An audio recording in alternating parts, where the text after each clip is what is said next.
Okey. Tak tolong lah. Boleh. Tak kena jawab apa. Okey, saya. Assalamualaikum warahmatullahi wabarakatuh.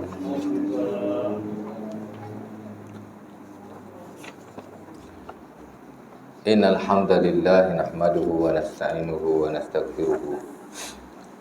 Wa na'udzu billahi min shururi anfusina wa min sayyiati a'malina. Man yahdihillahu fala mudilla lahu wa man yudlil fala hadiya lahu. Asyhadu an la ilaha illallah wa la syarika lahu. Asyhadu anna Muhammadan abduhu wa rasuluh. Allahumma salli wa sallim ala Muhammad wa ala azwajihi wa zurriyyatihi kama shallaita ala Ibrahim wa ala ali Ibrahim wa barik ala Muhammad wa ala azwajihi wa zurriyyatihi kama barakta ala Ibrahim wa ala ali Ibrahim innaka Hamidum Majid. Amma ba'du. Pertama kali syukur kepada Allah Subhanahu Wa Taala kerana pada malam ini dapat sama-sama kita bersua muka dan bertemu kembali setelah 2 bulan lah kot kita tak jumpa. Yalah, last kuliah itu sebelum Ramadan. Ada? Saya datang kan? Sebelum puasa saya datang kan? Tak datang? Cancel? Pasal apa saya datang itu ah? Sebelum Ramadan ada kan? Ramadan je tak ada kan? Okay, 2 bulan lah. 2 bulan. Syawal pun dah nak habis dia kan. Ramadan dengan Syawal. Dan untuk itu saya ucap selamat Hari Raya lah ya. Aidilfitri, Maha Zahir dan Batin.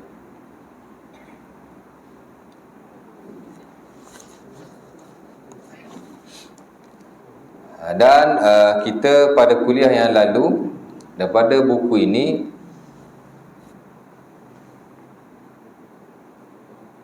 Fi Islam, makanan dan minuman, kita dah baca bab yang pertama atau mula-mula, itulah hukum asal ataupun hukum am ke atas makanan ya. Makanan-makanan ni dalam istilah bahasa Arab kita panggil ta'am ya. Itu singular lah, satu lah. Kalau banyak kita panggil al-ta'imah, plural.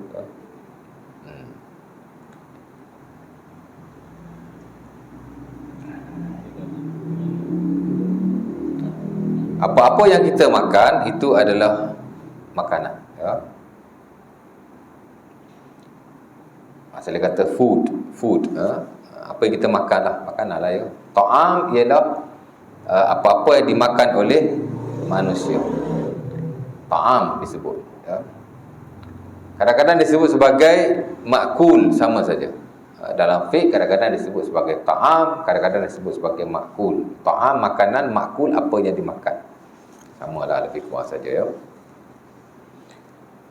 Dan bila kita kata makanan, sebenarnya ia juga merujuk kepada minuman. Walaupun secara khususnya makanan berbeza dengan minuman. Makanan lah ya, minuman cairan lah, benda cair yang kita minum ya, tak sama lah ya. Food and drinks ataupun food and beverage ya. Atau dalam buku-buku fiqh, sebahagian besar daripada para ulama membabkan makan dan minum ini sebagai babul at'imah wal ashribah, bab makanan-makanan dan minuman-minuman diasingkan ya.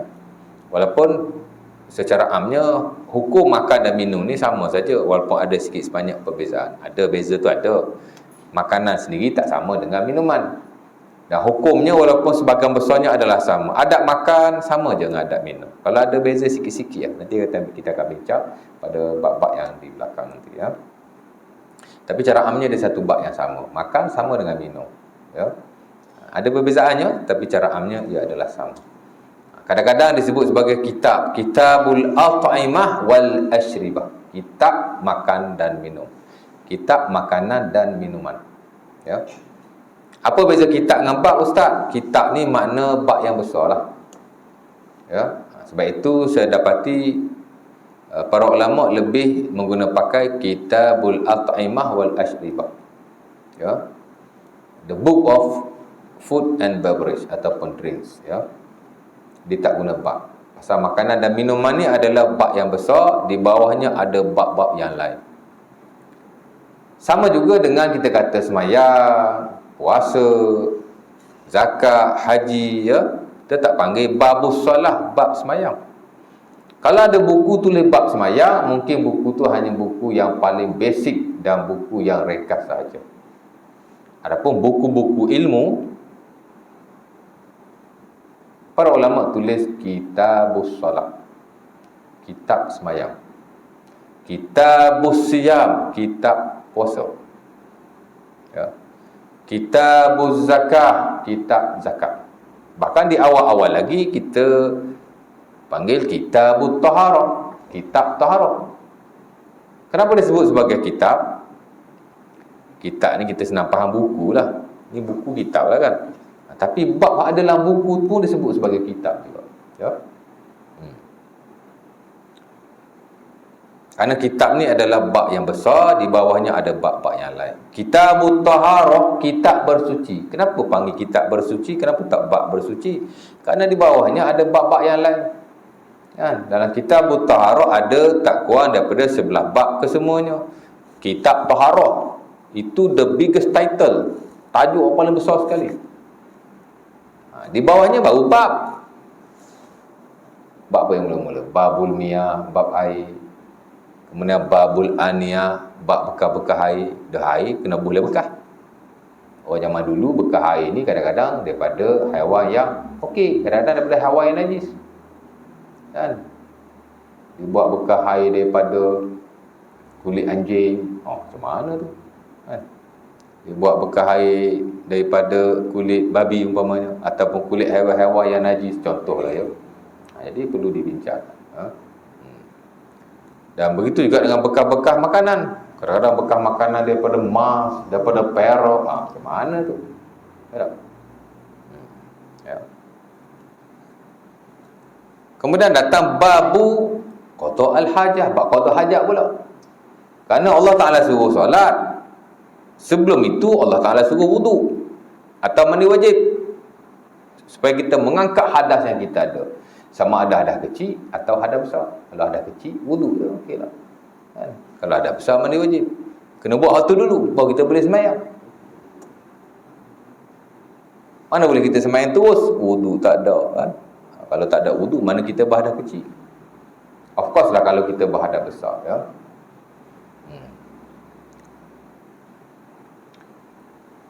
Allah Ta'ala suruh kita bersuci dulu daripada hadas. So, wudu lah je. Habis tu, sebelum kita wudu, of course kita qada hajat. Berak, kencing. Kalau qada hajat kita tidak sempurna, ya, wudu kita tidak sah. Ya. Walaupun ada ulama kata sah wudu tu, dia tak syarat untuk kita beristinja untuk mensahkan wudu yang kita ada. Tapi saya kira sebagai yang lain mensyaratkan. Kita mazhab Syafi'i tak syarat. Kita kencing, kan? Tak basuh kencing, ambil wudu dulu. After ambil wudu baru dia basuh kencing. Macam mana dibuat kita pun tak tahu. Contohnya, sah wudu kita. Kerana mazhab Syafi'i tidak mensyaratkan istinja untuk mengangkat hadas yang kecil, yakni berwudu. Mana after that dia boleh istinja. Tak berlaku. Tapi hukumnya harus, ya. Adapun sebahagian yang lain kata tidak sah. Umpama yang standard dalam mazhab Hambali, kencing-kencing tak istinja, ambil wudu terus, tak sah. Mesti disettlekan dahulu istinjanya, kemudian selepas itu baru dia mengambil wudu, baru dia anggap wudunya itu sah. Ya. Jadi kena belajarlah bab qada hajat dulu. Ataupun kalau dia kencing, tiba-tiba ada najis pada pakaiannya, tak sah. Mau tidak mau mesti bincanglah bab qada hajat tu. Jadi disusun satu persatu, bab demi bab, baru habis bab yang akhir. Khatamlah kita Kitabut Taharah. Nak sebut kitab tadilah je. Sembahyang pun sama juga. Ada Kitabus Solat, the book of prayer, kerana di bawahnya ada bab-bab yang lain. Sebagaimana taharah ada 11 bab sekurang-kurangnya, semayang pun sama juga, ada 11 bab sekurang-kurang. Ya.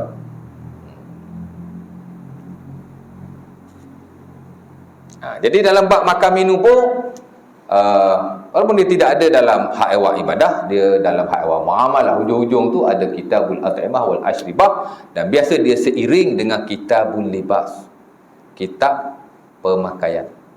Kita pakai ni, dia ada perbahasan dia tau. Ya. Sama ada ulama membahaskan dulu kitabul libas, ya, the book of dress code, ataupun the book of attire, ataupun ulama membahaskan dulu kitabul at'imah wal ashribah, kitab makan dan minum. Tak apa mana dulu mana kemudian apa, tapi dua-dua kitab tu memang ada di bahagian muamalah sana. Kebiasaannya selepas munakahat, sebab muamalah maliyah, muamalah harta, sebelum jinayah ataupun selepas jinayah baru dibahaskan hal berkenaan. Ya. Jadi satu ilmu yang penting sekali, dah baguslah kita belajar ilmu ini. Alhamdulillah, ya. Baik, kita dah bincang bab yang pertama, itulah hukum asal makanan dan minuman. Ya. Apa hukumnya? Harus. Teks dia saya dah baca dah dulu, ni saya refresh balik sebelum kita pergi kepada bab yang kedua. Bab nombor 1, kita dah bincang tentang hukum asal makanan. Ya. Kerana dalam Islam kita tak boleh lari daripada dua jenis hukum. Satu disebut sebagai hukum yang asal, hukumul asal, hukum yang asal. Itulah hukum yang am, yang diputuskan oleh para ulama menerusi nanas Al-Quran ataupun hadis-hadis Nabi SAW. Kebiasaannya, walaupun ada sebahagian juga berasal kepada ijtihad di atas nas-nas yang tidak jelas, tapi sebahagian besar hukum am ni nas dia jelas, sebahagian besar, ya. Hukum am atau hukum yang asal. Kemudian yang kedua, baru ada hukum yang khas. Tadi al-hukmul am ataupun hukmul asal. Yang kedua baru ada al-hukmul khas, hukum yang khas dalam mana-mana hak ehwal. Ibadah baik, muamalah baik, termasuk dalam hak ehwal makan dan minum. Dalam fiqh ni ataupun dalam Islamic jurisprudence, hukum hakam Islam dia tak lari daripada dua hukum itu. Hukum yang am, yang umum, yang very general. Yang kedua adalah hukum yang khas.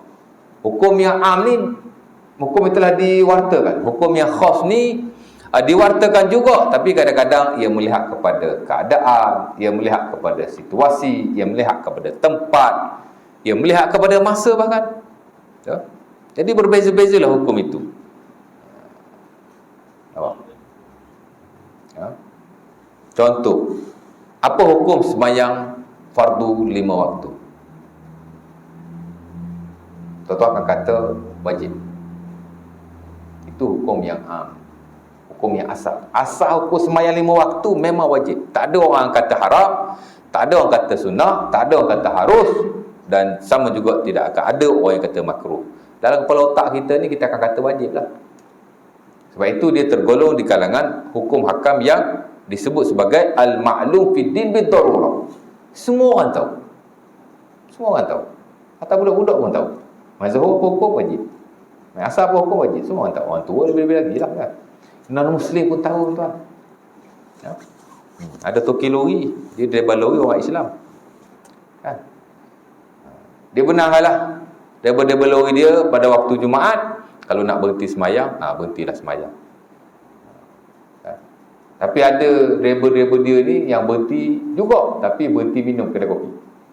Orang habis semayang, dia pun bawa lori balik. Itu dia marah kan. Masuklah TikTok, dia buat TikTok kan. Driver lori kalau nak berhenti, tak apa, berhentilah dia kata. Itu non-Muslim tu. Jadi dia tahu sembahyang Jumaat ni wajib. Ya. Kalau nak berhenti sembahyang Jumaat, berhentilah. Saya tidak marah. Malah saya suka, dia kata. Itu tanggungjawab kamu. Tapi kalau kamu berhenti kedai kopi, itu saya marah. Oh, dia pun tahulah sembahyang Jumaat ni wajib. Tapi sembahyang 5 waktu ada kalanya boleh jadi, ataupun ada kalanya ia haram.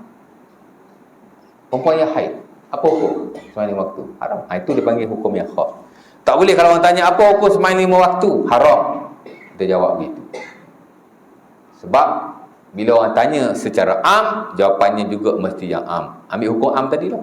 Kecuali kalau dia tanya apa hukum sembahyang ke atas wanita yang haid, dah dikhususkan, dah khas tu, kita kata haram. Ya. Apa hukum kahwin? Sunnah. Sunat. Digalakkan. Ya. Tapi ada kalanya dia boleh jadi wajib, dia boleh jadi makruh, hatta boleh jadi haram, melihat kepada hak tadilah situasi-situasi tertentu. Bila nikah jadi wajib, bila seseorang itu tidak dapat mengawal nafsunya dan dikhawatiri ia terlibat dengan zina. Apa? Wajiblah. Ada yang tak kahwin lagi? Yang 2 orang tu nak tambah lagi. Jadi kalau orang tanya kita apa hukum kahwin, kita jangan jawab khos tu. Pasal itu melihat kepada keadaan dan situasi tertentu. Apa hukum kahwin ke atas orang yang tak dapat mengawal nafsunya? Jadi wajiblah. Kalau orang tanya apa hukum kahwin, simple, general, am. Pergilah kepada hukumnya am. Jadi dia sentiasa ada hak awal yang berkala, ya.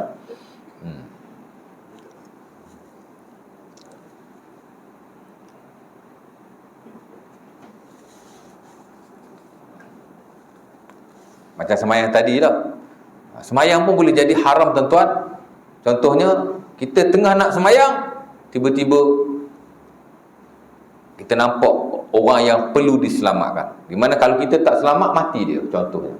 Wajib kita pergi tolong dia, dan haram kita solat pada waktu itu. Ya. Jadi, kena beza ya. Ada hukum yang am, ada hukum yang khas. Hukum am ni biasalah. Ya. Orang kata apa, secara amnya, dalil-dalilnya begitu. Tapi kalau yang khas ni, dia ada situasi-situasi tertentu, dia ada masa-masa tertentu, keadaan-keadaan tertentu, dan mungkin ada tempat tertentu. Jadi berbezalah hukumnya, ya. Ya.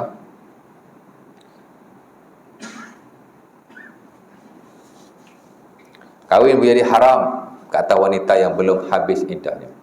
Kalau tanya apa hukum kahwin ke atas wanita yang belum habis iddah? Haram, jadi haram pula. Jadi hak asal tu sunnah lah. Tapi ada situasi tertentu dia jadi haram. Ada situasi tertentu dia jadi wajib. Ada situasi tertentu dia jadi makruh, contoh, ya. Jadi kita nak kena beza. Sama juga dengan hak awal makan dan minum. Yang kita bincang dulu ialah hukum am makan dan minum, atau juga disebut sebagai hukum yang asal, hukumul asal, ya. Apa hukum asal makan dan minum? Hukum dia adalah harus. Dan saya dah baca dalil-dalilnya. Ada banyak dalil-dalilnya. Yang paling asal ialah firman Allah Subhanahu Wa Taala dalam surah Al-Baqarah ayat 29, "Huwallazi khalaqalakum ma fil ardi jami'an." Kata Allah Taala, dialah huwallazi khalaqalakum ma fil ardi jami'an. Huwa ni adalah kata ganti nama diri bagi orang yang tidak ada. Dalam bahasa Melayu kita panggil dia, ya. Dalam bahasa Inggeris kita panggil he atau she atau they. Dia hanya sekadar kata ganti nama diri lah, ya.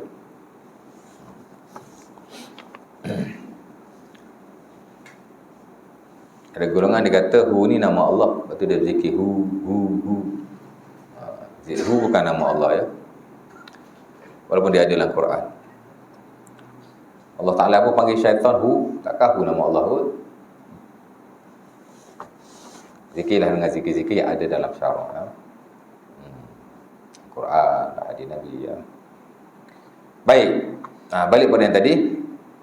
Allah Ta'ala berkata, dialah yang telah menjadikan bagi kamu seluruh apa yang ada di atas muka bumi ini. Jadi Allah Ta'ala buat makanan, buat minuman adalah untuk kita. Ini kita pergi dalil dia. Lepas tu kita akan pergi secara logiknya pula, secara nazarinya, secara teorinya, kenapa dia diwajibkan. Ayat lain juga Allah Ta'ala berfirman dalam surah Al-A'raf ayat 32, di mana kata Allah, Qul man harrama zinatallah allati akhraja li ibadihi wa tayyibati minar rizq. Katakanlah wahai Muhammad, siapakah yang berani mengharamkan perhiasan Allah Subhanahu wa taala? Yang Allah Taala haruskanlah. Perhiasan ni ada yang harus, ada yang haram ya. Tapi kalau Allah Taala mengharuskan satu perhiasan, Allah Taala cabar, siapakah yang berani mengharamkan perhiasan itu? Dan siapa juga yang berani mengharamkan makanan-makanan yang baik yang telah diharuskan oleh Allah Subhanahu wa taala daripada apa yang dia rezekikan? Siapa yang berani mengharamkan yang halal? Ya, Allah Taala cabar tu. Dan mungkin lagi ada beberapa ayat yang lain. Jadi jelaslah ayat ni, makan minum ni memang harus lah ya. Dan hadis-hadis Nabi memang banyak. Yang dijadikan sandaran oleh para ulama nak menyatakan bahawa makanan dan minuman atau perbuatan makan tu sendiri dan minum tu sendiri adalah harus. Apa makna harus? Harus ni makna okey. Makan pun tak apa, tak makan pun tak apa, cara amnya macam itulah. Ya, benda harus. Ya. Dalam istilah English, fiqh-nya kita panggil permissible. Permissible. It is permissible. Kalau dalam fiqh yang version English lah, kalau dia kata it is permissible, begini, masa harus itu dibenarkan. Allowable, kadang-kadang digunakan istilah allowable ya. Arabnya kadang-kadang digunakan istilah mubah harus. Kadang-kadang digunakan istilah jaiz harus. Kadang-kadang digunakan juga istilah masyru'. Itu semua perkataan-perkataan yang nak menunjukkan bahawa suatu perkara itu adalah harus ya. Harus ni hak paling bawah sekali lah. Kalau hukum taklifi, hukum syarak ni hak nombor 1 wajib, nombor 2 haram, nombor 3 sunnah, nombor 4 makruh, hak harus hak last sekali. Fi'luhu wa tarkuhu sawa. Buat dengan tak buat sama saja. Itu maksud harus ya. Buat pun tak dapat pahala, tinggal pun tak dapat dosa. Secara amlah. Adapun secara khusus, buat setengah-setengah benda harus dapat pahala. Ya. Nampak? Makan memang harus. Kita makan saja-saja makan tak dapat pahala. Tapi kalau kita makan menjaga adab-adabnya, dan of course lah kita makan niat kerana Allah untuk nak memberi kekuatan kepada kita untuk hidup di atas muka bumi selaku hamba Allah, selaku khalifah Allah. Every time kita makan kita niat begitu dapat pahala. Tapi kalau kita makan ada tak kita niat begitu? Tak ada. Saya pun sama juga, ustaz pun sama je. Kan? Ustaz pun kadang baru nak start je pun. Time makan je. Kan? Ya. Tapi jangan pula tak nak makan saja aku makan kerana Allah Ta'ala. Bismillah. Kan? Nak buat macam nak semayang pula. Janganlah begitu. Mana dalam hati sanubari kita, kita ingat bahawa kita makan ni kerana Allah Subhanahu Wa Ta'ala. Of course lah kita melakukan adab-adabnya, dan yang paling penting sekali apa kita makan itu adalah benda yang halal, dan yang paling bagus ialah benda yang berkhasiat untuk tubuh badan kita ya. Dan of course lah kita tidak makan benda-benda yang diharamkan. Makanan itu sendiri tidak haram, sumbernya juga adalah daripada sumber yang tidak haram. Itu yang paling penting sekali ya. Nabi SAW bersabda dalam Sunan At-Tabrani, dalam Mu'jam At-Tabrani, daripada Abi Umamah Al-Bahili ya. Kata Rasulullah SAW, kulu washrabu walbasu innama akhta'akum al-isnatan as-sarafu wal-makhilah. Nabi kata makanlah, minumlah, pakailah ya. Makan, minum, pakai hukum sama saja, harus. Pada asasnya, pada asalnya, pada amnya harus ya. Pakaian ni harus tuan-tuan ya. Pakai jubah, pakai baju Melayu ya.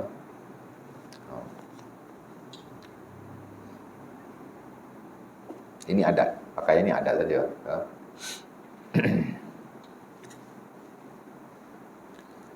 Wa innama akhta'akum isnatan. Nabi kata yang salahnya dua benda. Yang tak boleh dua, Nabi kata. As-sarafu wal makhilah. Berlebih-lebihan dan menunjuk-nunjuk. Nak makan, makanlah. As long as dia halal lah ya. Sumbernya halal, jenisnya pun halal. Makan. Ya. Nabi kata. Tak ada beza makanan orang Arab dengan makanan orang Melayu. Dari sudut kalau sumber dia halal, jenis dia halal. Go for it. Tak ada beza. Tak adalah kata kalau makan nasi Arab dapat pahala, makan nasi ayam tak dapat pahala. Tak ada kena-mengena. Ya. Tak related dengan pahala atau dosa dari sudut jenis makanan yang kita makan. Ya. Cuma dalam setengah-setengah keadaan ada pahala juga. Macam berpuasa dengan tamar, dengan rotak, ada pahalanya, ada nas, itu lain. Kerana dia ada hubung kait dengan ibadah puasa itu sendiri. Ya. Tapi cara amnya makan tak ada beza. Ya. Sama saja. Dah tentu orang Arab, makanan dia nasi Arab lah. Kan? Bagi nasi ayam tak lalu dia. Kita dah tentu orang Melayu. Bagi nasi Arab tak lalu. Tapi ada orang lalu juga. Saya tak lalu. Tapi kalau ada orang nak ajak pergi makan, saya pergi juga. Tapi kalau restoran Arab ni, kalau saya masuk nak makan sahaja tak ada lah. Kalau saya masuk tu orang belanja. Baru-baru ni pun ada orang belanja awal tahun lalu. Surau Al-Mahdi belakang kan. Dia punya timbalan Aziz. Ajak pergi restoran Arab di Bukit Subang. Orang ajak makan pergi ya. Tak. Musuh jangan dicari, rezeki jangan ditolak. Makan. Ustaz pun suka makan juga ya tak? Tak percaya nanti ajak saya makan. Perut pun dah lapar ni. Ada makanan belakang? Tak ada. Ya. Jadi Nabi kata makan. Minum pun sama, minum. Air sirap ke, air oren ke, air kopi ke, air teh ke. Ini saya cerita secara am ya. Jangan saya kata saya galakkan minum air berkenaan. Dari sudut khasiatnya itu lain. Ini dari sudut jenis-jenis makanan atau minuman, minum tak ada apa pun. Ya. Pakaian pun sama, Nabi kata pakai. Yang salahnya Nabi kata dua. As-sarafu wal makhilah. Berlebih-lebihan. Ya. Patut-patut kita makan satu pinggan je. Dengan portion yang sederhana. Ada orang yang makan satu pinggan tapi ambil. Mana satu pinggan tu dengan portion yang sederhana lah ya. Kita pergi kursus makanan tuan-tuan, dia ajar portion-portion makanan untuk kita makan. Daging satu hari kita boleh makan satu portion besar ibu jari je. Saya dulu sering pergi kursus makanan. Di tempat saya dulu dia buat kursus pemakanan di PMC. Saya pergi satu hari dengan doktor Cina ya. Banyaklah info yang kita dapat. Di sekolah pun kita ada buat juga. Banyaklah kita pergi ya. Kerajaan dulu banyak buat kursus ya, tentang perubatan dan seumpamanya. Dulu-dulu kejap-kejap je kursus kan. Tapi okey juga kursus kat hotel ya. Dulu-dulu lah, zaman mewah dulu. Sekarang tak ada dah ya. Banyak kursus online. Itu pun pilih-pilih ya. Dah dihad kan. Pasal zaman dulu mewah kita orang tuan. Kursus saja. Boleh kata saya 2-3 bulan sekali pergi kursus hotel lah. Dulu-dulu lah cerita ni 10 tahun dulu ya. Banyaklah info yang kita dapat ya.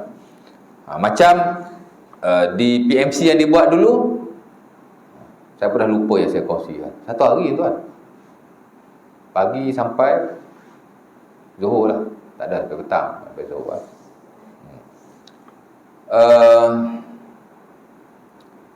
Dia sebenarnya isteri saya mengandung buat check up di situ. Jadi dia nak bagi pendedahan kepada bapa-bapa ni dan ibu-ibu tentang pemakanan berkhasiat supaya kita bagi anak kita makanan yang bagus-bagus, yang baik-baik. Ini buat kursus. Free of charge je. Tapi dia dah cah kat kita yang pergi check dia cara private, mahal kan. Dia cah kat situ dah. Dia pergi dengar. Banyaklah yang kita dapat manfaatnya. Ya. Tapi saya ingat yang saya betul-betul amal satu je. Sampai hari ni tuan. Saya ingat dah 10 tahun. Anak saya dah lahir 10 tahun.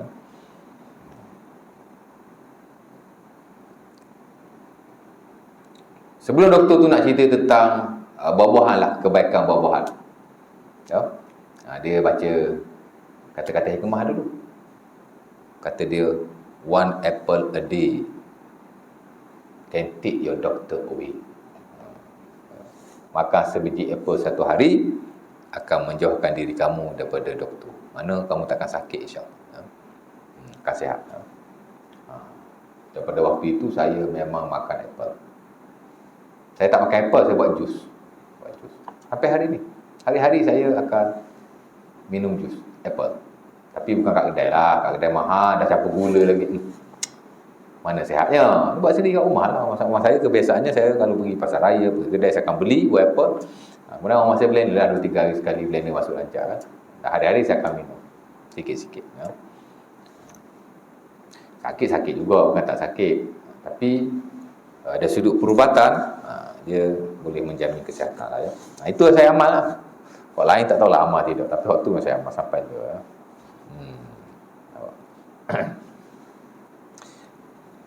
Berlebih-lebihan kata Rasulullah SAW. Jadi makan tak apa, jangan berlebih-lebihan ya. Patut makan satu pinggan dengan portion-portion tertentu. Dia ajar kita satu hari tuan, kita boleh makan kalau daging satu portion besar ibu jari je. Kita kalau ambil daging banyak mana? 1 senduk, 2 senduk, tak bagus. For our stomach, usus tak bagus. Boleh makan hari-hari daging? Ya, tak ada masalah. Tapi satu portion besar ibu jari saja. Ni ikut depa lah, ikut standard doktor lah. Pakar-pakar kesihatan, ya, ahli-ahli nutrition.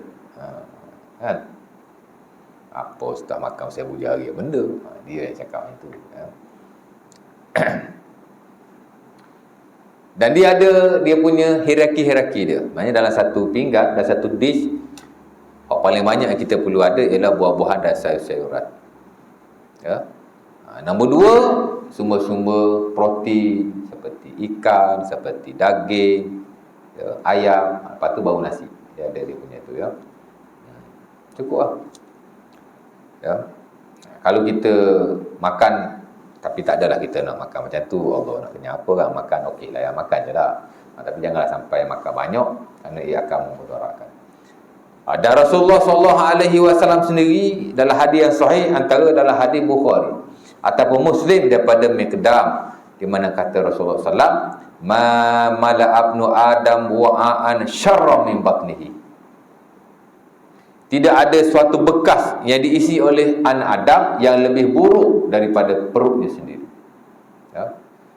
Nabi kata perut kita ni bekas. Dan inilah seburuk-buruk tempat yang kita isi barangan. Isi sesuatu. Isi makanan. Itulah seburuk-buruk bekas Nabi kata. Isi kan. Fahasbuhu ma mala'abnu Adam syarran ma mala'abnu Adam wa'an syarra min batnihi. Fa hasbu mri'in an ya'kul ma yuqimna fa hasbuhu an ya'kul akalatin yuqimna zahruhu wa sulbah. Cukup bagi anak Adam itu untuk dia makan sekadar untuk memberi kekuatan kepada belakangnya dan tulang sulbinya. Masuk memadai lah. Makan tu jangan lebih sangat. Kerana makan, maksudnya kita makan ni hak cukup-cukup badan kita nak lah. Ya? Nabi kata. Dan balik pada hadis tadi, Nabi kata as-saraf, mana boleh berlebihan. Makan boleh lah, tapi janganlah banyak sangat ya. Makan. Ya. Ada makanan ni sebenarnya dia mempengaruhi kesihatan kita. Ya. Ada orang memang dia sakit sebab faktor penyakit ni banyak. Ya.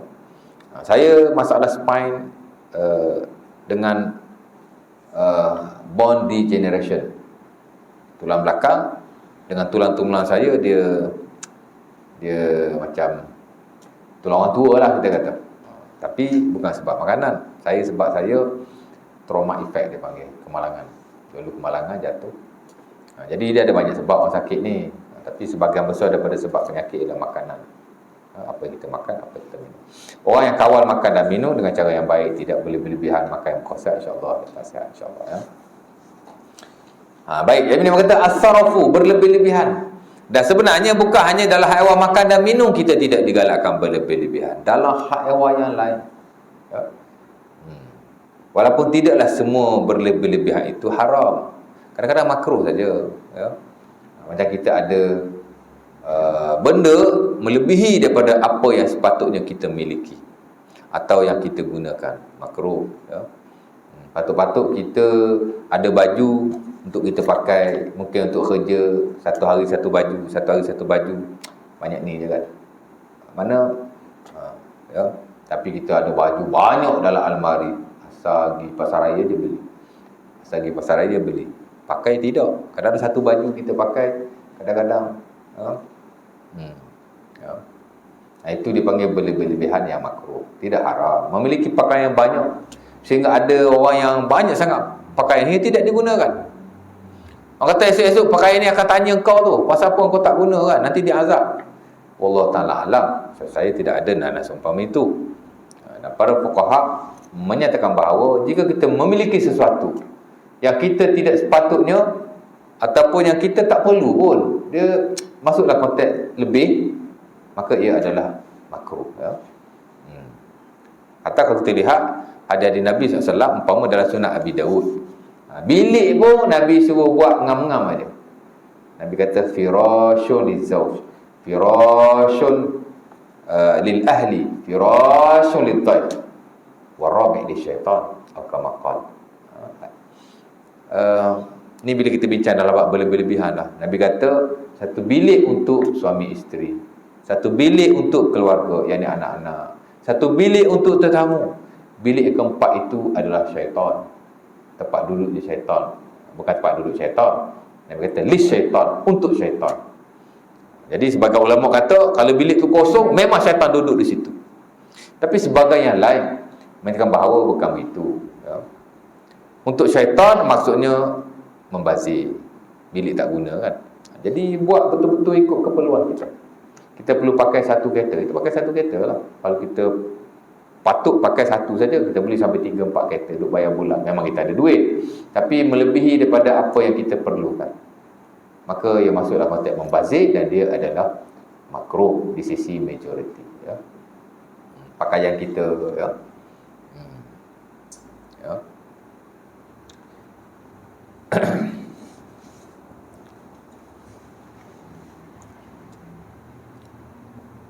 Saya personally saya pakaian saya tak banyak. Saya lah kan. Dan kadang-kadang kita nak kontrol anak isteri kita. Mereka suka banyak pakaian. Perempuan lah, minta maaf lah ya. Perempuan. Kan? Kadang dalam satu almari, kasut kita satu je, selipar kita satu je. Saya cuma ada satu kasut sport, satu kasut kerja, 2 selipar. 2 selipar yang saya beli murah je. Dan satu almari kecil lah. Ada 4 rak. Hak lain tu, tu kasut isteri dengan anak. Pergi kenduri kasut lain, pergi pasar raya kasut lain, pergi pasar malam selipar lain. Perempuan dia suka perhiasan. Benda tu satu perhiasan. Tapi pada pendapat saya secara peribadi, kalau tidak, kerana perempuan ni dia ada naluri, dia tak boleh nak dia macam kita ni pakai baju buruk pun tak apa, perempuan tak boleh. Sebab tu dia ada unsur-unsur yang suka kepada perhiasan. Sebab tu Allah Ta'ala benar perempuan boleh pakai emas, ya. Okey je, tapi janganlah sampai 2-3 almari sampai ada kasut yang tidak dipakai langsung. Jangan. Kalau setakat ada satu almari, mungkin isteri kita adalah kasut dengan selipar dia campur-campur ada 10, tapi dia pakai je. Yang kerja dia pakai, ada 2-3 yang dia buat kerja, ada 2-3 yang dia buat pakai pergi pasar, ada 2-3 yang dia buat pakai pergi keramaian tertentu. Okey je bagi saya. Sebab wanita ni pun kita nak tahu juga dia ada sifat benda-benda macam tu kan. Tapi kalau kan satu kasut pakai setahun sekali je, 2 tahun sekali, mana dia ada banyak koleksi kasut-kasut yang kadang-kadang tidak digunakan langsung, maka ia adalah makruh dan takut-takut benda tu jadi membazir dan tak baiklah, ya. Betul tak saya cakap? Haji ada berapa selipar Haji? 10. Selipar Haji dengan selipar isteri Haji, mana banyak? Dah cabut dah semua. Ya. Jarang kita beli pakaian, ya. Jarang. Orang lelaki setahu saya dia jarang beli pakaian. Kalau dia beli pun bini dia yang beli kan. Saya tak pernah beli, bini saya yang beli. Dia ada bising duk pakai baju tu, pakai baju tu. Dah kata orang lelaki ni ada perangai dia. Kalau dia suka pakai baju tu, dia pakai baju tu je. Kan? Semalam baju tu, hari ni baju tu dah basuh, saya pakai juga. Itu sikap orang lelaki. Saya tengok siapa-siapa semua macam tu. Saya sendiri je pun. Orang lelaki ya. Itu lain lah ya. Karakter lelaki tak sama lah dengan wanita. Perempuan tak boleh. Kalau dia pakai satu baju tu, dia tak nak dekat sangat, dia nak selang-seli bagi jauh. Dia takut orang nampak pakai baju yang sama lah. Ya juga nak layankan orang perempuan ni ya. Marah, takut belakang dia tengok saya lain macam itu. Ya. Jadi berlebih-lebihan ya, jangan berlebih-lebihan. Of course lah dalam konteks makanan jangan berlebih-lebihan kerana ia memudaratkan tubuh badan kita sendiri. Kalau berlebih-lebihan dari sudut pakaian, dari sudut tadi mungkin dia tak melibatkan diri kita dari sudut kesihatan atau seumpamanya, tapi kalau pemakanan ni memang ya. Dan yang kedua Nabi kata al-makhilah, menunjuk-nunjuk. Ya. Berlebih-lebihan dengan menunjuk-nunjuk. Dua ni yang kata Nabi kata kamu kena jaga-jaga. Ya. Dan kadang-kadang dua ni dia saling mengait antara satu dengan yang lain. Kenapa kita ada lebih berbanding yang biasa? Kerana kita nak tunjuk pada orang. Dia dekat-dekat tu sifat dua tu. Lepas tu Nabi sebut secara sekaligus. Ya. Ada orang dia ada lebih, tapi dia bukan nak tunjuk kat orang. Okeylah. Tapi sebahagian yang lain dia lebih kerana dia nak tunjuk pada orang. Kan? Ya. Jadi kita elak yang dua tu lah ya. Boleh lah orang wanita nak beli baju banyak pun boleh je. Tapi jangan sampai berlebih-lebihan, melampau, dan jangan juga sampai menunjuk-nunjuk. Dan yang paling penting jangan menyusahkan suami. Tunjuk kat nu pasal kat nu muslimat. Ya. Baik, jadi hukum dia harus saja. Tak ada masalah sama sekali. Baik. Kemudian bab yang kedua, bukan belum lagi. Tak masuk bab yang kedua lagi. Yang ni saya tak baca lagi. Al-Imam Syafi'i rahimahullah berkata dalam al-aslu fil at'imah wal asribah halal. Ya. Illa ma harramahullahu fi Qur'anihi aw fi kitabihi wa ma harrama Rasulullah sallallahu alaihi wasallam ala lisanihi li'annahu ma harrama Rasulullah fahuwa kama harramahu Allah azza wa jalla. Ya. Kata Imam Syafi'i rahimahullah, hukum asal makanan dan minuman itu adalah halal. Tadi sebut harus, boleh, halal pun boleh, sama saja. Kalau kita halal, sama saja. Setiap benda halal itu adalah harus. Dan setiap benda harus itu adalah halal. Lebih kuranglah kita lebih kurang. Ya. Jadi Imam Syafi'i kata asal makanan itu dan minuman itu adalah halal. Mana harus? Halal asal. Melainkan apa yang diharamkan oleh Allah Subhanahu Wa Taala dalam Quran dan apa yang diharamkan oleh Nabi sallallahu alaihi wasallam dalam sunnahnya ataupun hadis-hadisnya. Jadi yang dilarang tidak banyak, yang dibenarkan itu lebih banyak. Ya, dia tak sama ya, dengan haiwan ibadah. Ya.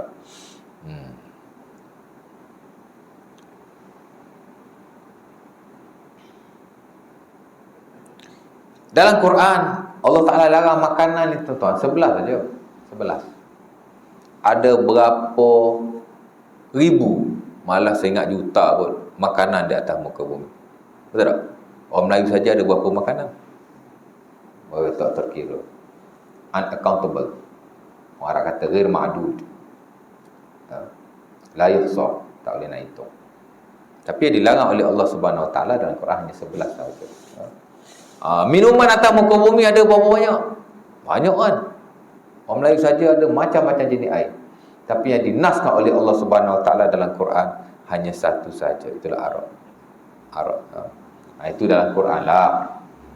Adapun dalam hadis-hadis Nabi SAW masih ada larangan-larangan tertentu yang merujuk kepada beberapa perkara asas, antaranya yang bersabit dengan kemudaratan, ya, yang bersabit dengan dia ada 5 sebab sebenarnya makanan itu diharamkan. Kita akan bincang selepas. Maksudnya tak banyaklah yang dilarang dan diharamkan oleh Allah Subhanahu Wa Taala.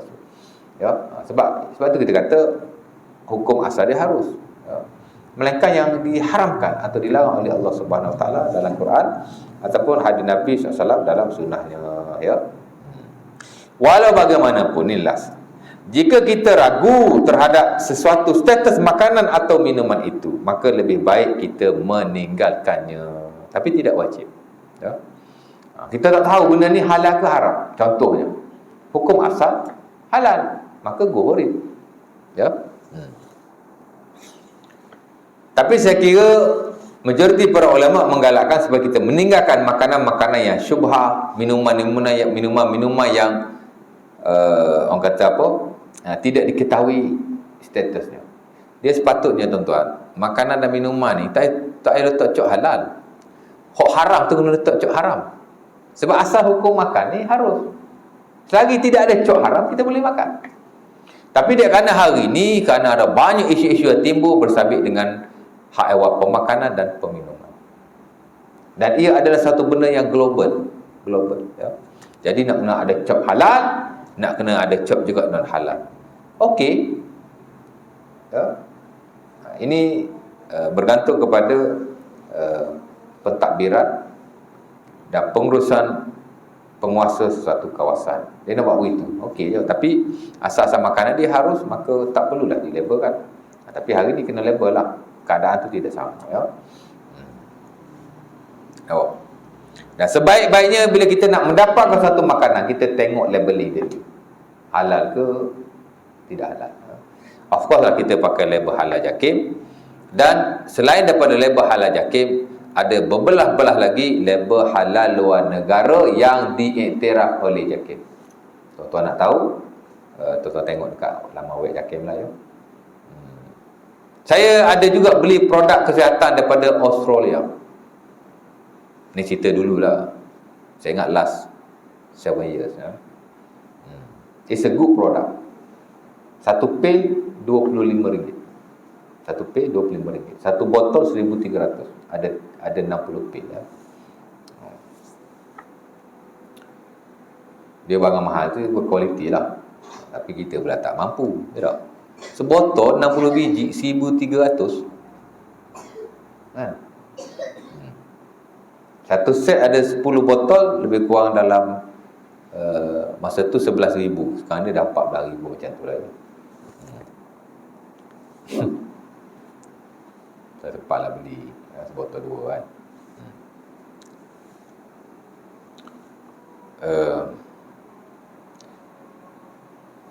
Logo halal dia bukan logo halal JAKIM.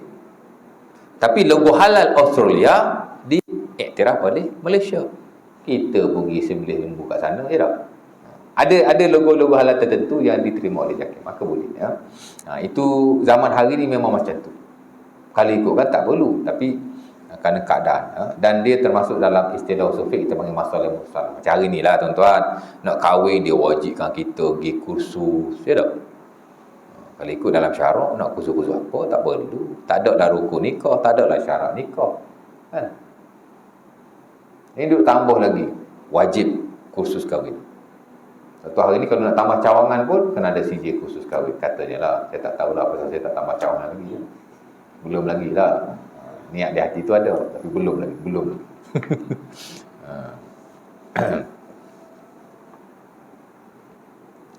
Dia wajibkan kita buat cek HIV test. Tak ada HIV test, tak boleh kahwin. Ada dalam syarak, buka buku fiqh. HIV test aku nak tengok lah. Tak ada. Tapi ada banyak perkara-perkara baru yang telah diwajibkan oleh para penguasa, di atas istilah masalah mursal. Benda tu kemaslahatan. Ya. Kalau masalah ni tuan-tuan, benda yang harus pun boleh diwajibkan, tapi yang berhak penguasa, ya. Azan dulu ke? Azan tak azan? Sebab yang ni datang semayang pun ya.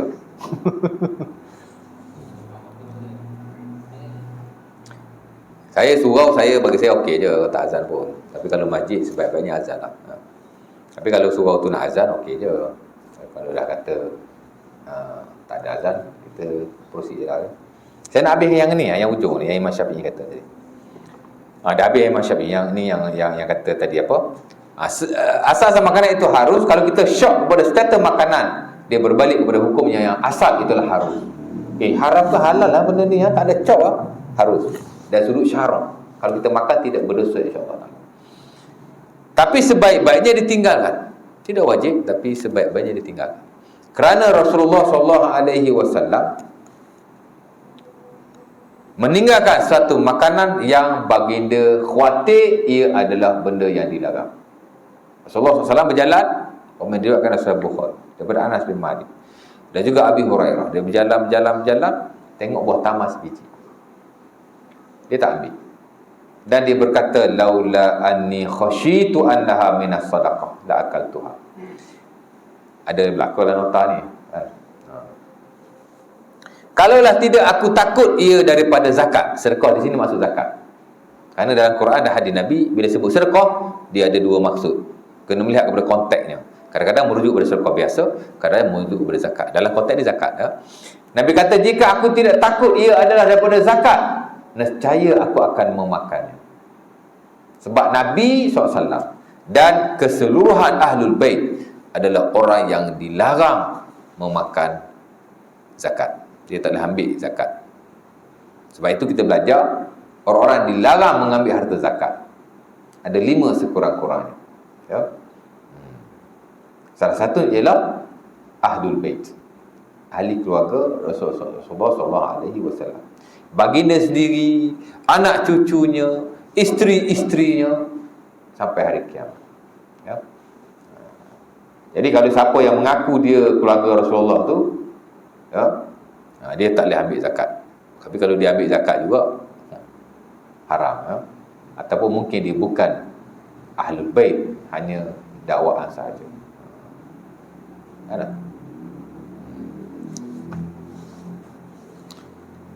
Baik, jadi Nabi tinggalkan, Nabi tak ambil. Kerana tuan-tuan, kita kalau jumpa makanan di tengah jalan, kita kena ambil makan tau. Ataupun ambil bagi orang lain. Jangan dibiarkan di atas jalan begitu. Isteri Nabi SAW, Ummu Salamah, Nabi ajar dia, kalau jumpa makanan ambil. Dia pun kalau jumpa makanan ambil, dia makan. Dan begitu juga dengan sahabat-sahabat yang lain. Ini kita bincang dalam bab yang kita sebut sebagai babul luqatah. Ni dalam muamalah juga ni, dalam bab harta, ya. The chapter of lost and found. Barang kalau kita jumpa, kita nak buat macam mana? Oh, Islam ajar kita sampai tahap macam tu, ya. Buat orang zaman dulu, dia bukan sekadar jumpa duit, jumpa emas, jumpa alat-alat tertentu. Kadang-kadang jumpa kambing, kadang-kadang jumpa unta di padang pasir. Ya? Kalau jumpa kambing, Nabi kata ambil. Kalau jumpa unta, Nabi kata jangan ambil. Kalau jumpa makanan, Nabi kata ambil, makan. Kalau jumpa yang lain, Nabi suruh simpan dulu selama setahun, diwawarkan. Kalau tidak ada tuannya, maka kau boleh menggunakannya. Jumpa duit 100,000, maka diwar-warkanlah di setiap pintu-pintu masjid, ataupun apa-apa mekanisme announcement, buat hebahan lah. Siapa yang ada hilang duit, jumpa saya. Amountnya banyak sekali. Jangan cakap 1,000 tu, nanti ramai pula mengakunya, kan? Siapa ada hilang duit, jumpa saya. Buatlah siasatan sikit. Dia pun jumpa saya, ada hilang duit lah. Berapa banyak awak hilang? RM10. Ada, bukan awak, saya, amount yang lain. Tak ada mudah-mudah gitu. Siapa ada hilang duit 1,000, jumpa saya. Mari 10 orang nak bagi siapa? Tapi mesti diwarakan. Tarif dia panggil. Sebab Nabi ajar, kalau jumpa satu barang, kamu hendaklah mengambilnya dan kamu hendaklah menghebahkannya di pintu-pintu masjid, ya, selama setahun lamanya. Jika tidak ada tuannya, kamu boleh menggunakannya. Tapi selepas itu kalau tuan tidak datang, kamu kena bagi balik. Jumpa 1,000, setahun dihebahkan.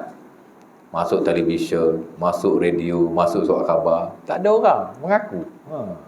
Kita punya tuan 1,000. Dia bukan kita punya. Itu kita bukan milik kita. Tapi kita boleh guna 1,000 tu. Beli kereta sebiji, beli motor sebiji, pergi umrah. Oh, kaya aku. 1,000 tu. Ya. Lepas tu datang tuan dia, lepas tahun tu. Alamak, nak cari balik kena ganti. Masak. Ya. Sama juga kalau haiwan. Nabi suruh ambil kambing kan. Ambil kambing, after 1 year, tak ada orang datang mengaku, kambing itu sembelih makan. Ataupun sembelih jual. Walaupun bukan milik kita, tapi kita boleh menggunakan. Ya? Anda kata ada tuannya, maka kita perlu menggantikannya. Tapi kebiasaannya after 1 year, tak ada dah tuannya, kebiasaannya. Ya? Waktu dulu ada orang cerita, ada seorang wali Allah berjalan kat tepi sungai, jumpa sebiji apple. Dia makan apple tu, dia pergi cari tuan. Tuan tu suruh dia kerja 7 tahun. Lepas tu tambah lagi kerja 7 tahun. Jadi dia telah bekerja selama 14 tahun. Betapa waraknya orang ini. Sebenarnya orang ini bukan warak. Ini orang yang jahil. Islam ajar lain, Nabi ajar lain, dia buat lain. Dan kisah tu pun tidak benar. Kan? Ataupun tidak diketahui kesahihannya. Orang nak angkat seseorang, dia guna kisah-kisah macam tu je, tuan. Tu tak masuk lagi kisah-kisah keramat yang merepek-repek. Jadi tak ada ya. Orang jumpa buah apple tu jahil, yang suruh dia kerja 14 tahun itu zalim. Dua-dua ni bukan ajaran Islam, ya. Nampak? Tak betul tu. Cerita tu rekaan saja. Baik. Kita kalau jumpa apa-apa makanan boleh ambil. Kalau kuantiti yang sedikit lah. Tapi kalau jumpa durian 1 lori, tak boleh ambil lah. Ni kalau berjalan, jumpa apa-apa makanan, ambil tuan. Of course lah, kalau makanan kita sendiri yang jatuh, jangan dibuang tong sampah begitu saja. Jangan. Ambil basuh. Sebab pada makanan itu ada keberkatan. Tapi ialah kadang-kadang budak-budak sekarang kan, makanan jatuh sikit pun dah buang dalam tong sampah. Jangan. Terutama kita lah. Kita jangan buang makanan suka hati. Jadi kita dah menghabisi bab yang pertama. Hukum makanan adalah harus, ya. Mereka apa diharamkan oleh Allah Subhanahu Wa Taala dan Rasulnya, dan ia tidak banyak. Ya. Next nanti kita akan masuk sebab kenapa makanan atau minuman itu diharamkan oleh Allah Subhanahu Wa Taala. Dalam nota ni sebenarnya dia tidak komplit. Dia tulis ada 4 sebab saja. Ada 5 sebab ya. Okeylah 5 sebab boleh lah. Sebenarnya secara asalnya memang 5 sebab. Tapi dia ada orang yang panjang lebar. Di sini hanya ada asas, tapi saya akan sebut sikit sebanyak lah supaya kita faham insya-Allah taala ya sebab diharamkan. Kerana Allah Taala tidak akan mengharamkan sesuatu melainkan jika ia buruk untuk manusia, ya. Awak. Ada soalan nak tanya? Nak tanya apa? Tak puas hati ke?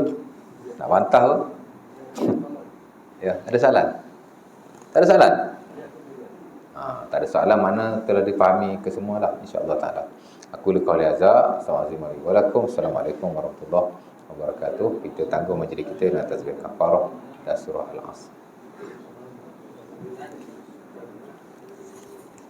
Bismillah.